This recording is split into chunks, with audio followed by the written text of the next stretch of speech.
റിൻസ്റ്റെക്കിൻ്റെ പുതിയൊരു വീഡിയോയിലേക്ക് സ്വാഗതം. ഈ വീഡിയോയിൽ ഉൾപ്പെടുത്തിയിരിക്കുന്നത് ഒരു 3 ഫേസ് സിസ്റ്റത്തിലേക്ക് എങ്ങനെ ഒന്നോ രണ്ടോ അതിലധികമോ സിംഗിൾ ഫേസ് ഇൻവെർട്ടറുകൾ കണക്ട് ചെയ്യാമെന്നുള്ളതാണ്. ഇതിൽ ഉപയോഗിച്ചിരിക്കുന്നത് 6 വേ VTPN DB ആണ്. 5 ഇൻവെർട്ടറിന് വേണ്ടിയിട്ട് 3 ഫേസ് സിസ്റ്റത്തിൽ നമ്മൾ വെർട്ടിക്കൽ DB ചെയ്യുമ്പോൾ 2 എർത്തിങ് ഉണ്ടായിരിക്കണം DBയിൽ. അതേപോലെ കേബിൾ ഗ്ലാൻഡുകൾ എർത്ത് ചെയ്തിരിക്കണം. ഈ വീഡിയോയിൽ കാണുന്ന പോലെ DBയുടെ 2 കോർണറിലായിട്ടാണ് 2 എർത്തിങ് നമ്മൾ ചെയ്യേണ്ടത് 3 ഫേസ് സിസ്റ്റത്തിൽ. പിന്നെ നമ്മൾ ഉപയോഗിക്കുന്നത് കേബിൾ ട്രേ ഉപയോഗിച്ച് കേബിൾ ലൈൻ ചെയ്യുകയാണെങ്കിൽ കാണുവാൻ നല്ല ഭംഗിയും കൂടാതെ കേബിളുകൾക്ക് നല്ലൊരു പ്രൊട്ടക്ഷനും കിട്ടും. ചുമരിലൂടെ ആണിയൊക്കെ അടിച്ച് കൊണ്ടുപോകുന്നതിനേക്കാൾ നല്ലത് കേബിൾ ട്രേ ഉപയോഗിച്ചാൽ ഭംഗിയായി ഡ്രസ്സിങ് ചെയ്ത് കൊണ്ടുപോയിരിക്കും നല്ലത്. ഓരോ കേബിളിൻ്റെ കൂടെയും ഓരോ എർത്തിങ് നിർബന്ധമായിട്ട് നമ്മൾ കൊണ്ടുവന്നിരിക്കണം 3 ഫേസ് സിസ്റ്റത്തിൽ എന്ന് മാത്രമല്ല UG കേബിളിൻ്റെ വർക്കിൽ പൊതുവെ ഓരോ കേബിളിൻ്റെ കൂടെയും ഓരോ എർത്തിങ് കൊണ്ടുപോയിരിക്കണം.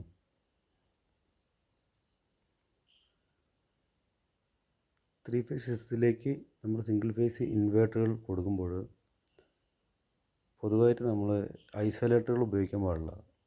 ഇപ്പോൾ ഇതിൽ കാണുന്ന പോലെ തന്നെ കേബിൾ ട്രേസിങ് നല്ല വൃത്തിയായി ചെയ്ത് ഐസൊലേറ്ററുകൾ ഉപയോഗിക്കാൻ പാടില്ല. മാക്സിമം നമ്മളുടെ സർക്യൂട്ടിനനുസരിച്ച് 2 പോൾ MCBയോ 3 പോൾ MCBയോ ആണ് ഉപയോഗിക്കേണ്ടത്. ഐസൊലേറ്റർ വെച്ചാൽ ഷോർട്ട് സർക്യൂട്ടിൽ ട്രിപ്പ് ആവുകയില്ല ഐസൊലേറ്റർ. അതേപോലെ തന്നെ കത്തിപ്പോവുക എന്നല്ലാതെ ഷോർട്ട് സർക്യൂട്ട് ട്രിപ്പ് ആവില്ല. 3 പോൾ MCBയോ 2 പോൾ MCB നമ്മുടെ ഇഷ്ടാനുസരണം നമ്മുടെ സർക്യൂട്ട് ഡിസൈനിങ് അനുസരിച്ച് വയ്ക്കുകയാണെങ്കിൽ ഷോർട്ട് സർക്യൂട്ടിൽ MCB അല്ലെങ്കിൽ 2 പോൾ MCB 3 പോൾ MCB എന്നതായിരിക്കട്ടെ ട്രിപ്പ് ആവും. അതിന് ശേഷമാണ് നമ്മൾ ELCB കണക്ട് ചെയ്യേണ്ടത്. ഇതിനായിട്ട് ഈ വീഡിയോയിൽ കാണുന്ന പോലെ തന്നെ ഇത് ഒരു സിംഗിൾ ഫേസ് പാനലാണ്. അത് 3 ഫേസിലേക്ക് ഞങ്ങൾ ചേഞ്ച് ചെയ്തതാണ് 3 ഫേസിൻ്റെ കണക്ഷനിലേക്ക്. ഇതേപോലെ തന്നെ ഭംഗിയായി എർത്ത് ബെഞ്ചൊക്കെ വെച്ച് എല്ലാം എർത്ത് ചെയ്യുക. എർത്തിങ് ഇമ്പോർട്ടൻ്റ് ആണ് ഇൻവേർട്ടർ സിസ്റ്റത്തിൽ.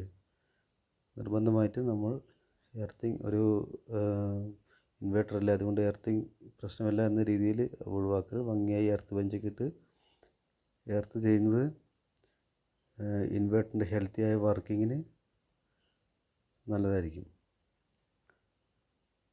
ഇതിൽ നമ്മൾ ഉപയോഗിച്ചിരിക്കുന്നത് 4 പോൾ MCB ആണ് ഉപയോഗിച്ചിരിക്കുന്നത്. ഇൻകമറായിട്ട് ഉപയോഗിച്ചിരിക്കുന്നത് 4 പോൾ MCB ആണ്. ഐസൊലേറ്റർ ഉപയോഗിക്കാൻ പാടില്ല, കാരണം ഷോർട്ട് സർക്യൂട്ടിൽ ട്രിപ്പ് ആവില്ല. ഞാൻ വീണ്ടും ആവർത്തിച്ച് പറയുന്നത് തുടക്കക്കാരായിട്ടുള്ള ആളുകൾക്ക് മനസ്സിലാകാൻ വേണ്ടിയിട്ടാണ്. ഐസൊലേറ്റർ ഉപയോഗിക്കരുത്. മാക്സിമം 2 പോൾ അല്ലെങ്കിൽ 3 പോൾ 4 പോൾ MCBകൾ ഉപയോഗിക്കുക. ഇനി ഇതിൻ്റെ സെക്ഷൻ നമ്മൾ ചെയ്യുന്നത് 5 ഇൻവെർട്ടറിന് വേണ്ടിയിട്ടാണ്. 5 2 പോൾ MCB ആണ് ഇതിൽ നമ്മൾ ഉപയോഗിച്ചിരിക്കുന്നത്. 5 2 പോൾ MCB ആണ് നമ്മൾ ഉപയോഗിച്ചിരിക്കുന്നത്. ഇതിന് ഉപയോഗിച്ചിരിക്കുന്നത് main incomer cable 16 mm square കേബിളാണ്. 1000 വാട്ട്സ് ആണ് ഒരു ഇൻവെർട്ടർ നമ്മൾ വരുന്നത്. ബാക്കി ഔട്ടല്ല പോകുന്നത് 4 സ്ക്വയർ mmത്തിൻ്റെ 2 കോർ കേബിളാണ് ഉപയോഗിച്ചിരിക്കുന്നത്.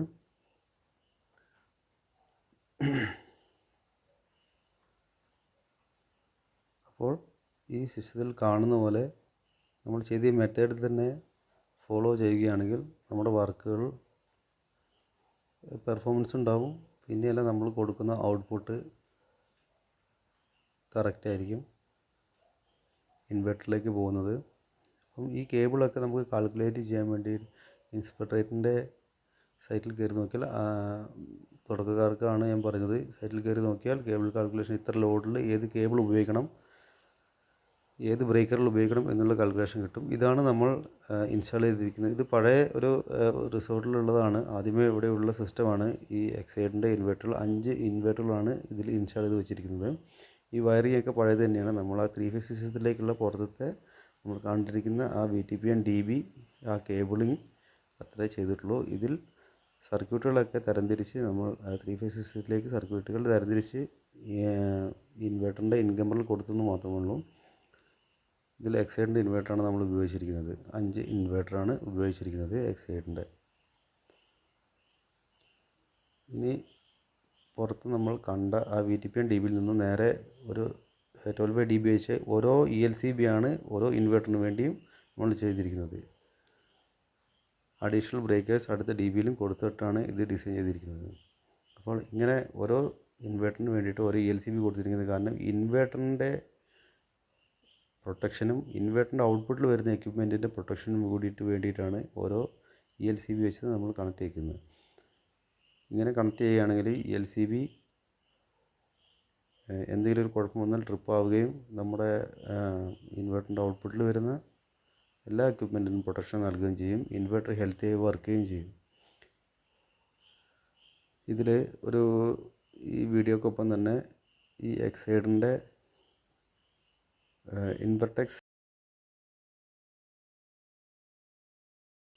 എന്ന് പറയുന്ന ഈ ഒരു ഇൻവേർട്ടർ ഉണ്ടല്ലോ, ഈ ഇൻവേർട്ടറിന് വരുന്ന ഒരു കോമൺ ഫോൾട്ട് ഉണ്ട്. ഈ ഒരു ഫോൾട്ട് നമുക്ക് ആദ്യം കണ്ടമാനം കിട്ടിയതുകൊണ്ടാണ് ഞങ്ങൾ ആ 3 ഫേസ് സിസ്റ്റത്തിലേക്ക് അതിന് ചേഞ്ച് ചെയ്തത്. ഇതിൻ്റെ സർക്യൂട്ട് മൊത്തം ഇതിൻ്റെ ഫോൾട്ട് എന്ന് പറഞ്ഞാൽ ഇതിൻ്റെ ഫ്രണ്ടിലെ ഡിസ്പ്ലേയിൽ ഡിജിറ്റൊന്നും ഉണ്ടാവില്ല.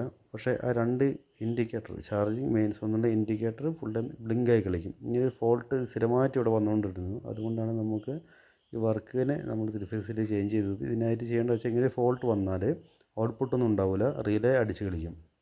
അപ്പോൾ ഇൻവേർട്ടറിൻ്റെ പുറകിൽ ഇതിൻ്റെ ഔട്ട് ഗോയിങ് നമ്മളെടുക്കുന്ന ആ 6 ആംസ് പ്ലഗിൻ്റെ തൊട്ടടുത്ത് ഒരു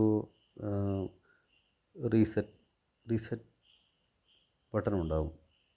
പ്രസ് ടു റീസെറ്റ് എന്ന് എഴുതിയാൽ കുറച്ച് വെളിച്ചത്തിൻ്റെ കുറവുണ്ട്, അതുകൊണ്ടാണ് ഇത് കാണാത്ത. പ്രസ് ടു റീസെറ്റ് എന്ന് പറഞ്ഞ ബട്ടൺ ഉണ്ട്. ഇങ്ങനത്തെ ഒരു ഫോൾട്ട് നിങ്ങൾക്ക് കിട്ടുവാണെങ്കിൽ ഈ പ്രസ് ടു റീസെറ്റ് ബട്ടൺ പുറത്തേക്ക് വന്നിട്ടുണ്ടാവും. കാരണം ഓവർലോഡ് കാരണമാണത്. അപ്പോൾ അത് അകത്തേക്ക് നമ്മൾ പ്രസ് ചെയ്യുകയാണെങ്കിൽ വീണ്ടും ഇൻവെർട്ടർ റീസെറ്റ് ആയിട്ട് ആ ഒരു ഫോൾട്ട് ഔട്ട്പുട്ട് ഇല്ലാതെ എല്ലാ ഇൻഡിക്കേഷനും ബ്ലിങ്കായി റിലേ അടിച്ചിരിക്കുന്ന ഫോൾട്ട് ഒഴിവാക്കിയിട്ടും വീണ്ടും പുതിയൊരു വീഡിയോ ആയിട്ട് കാണാം.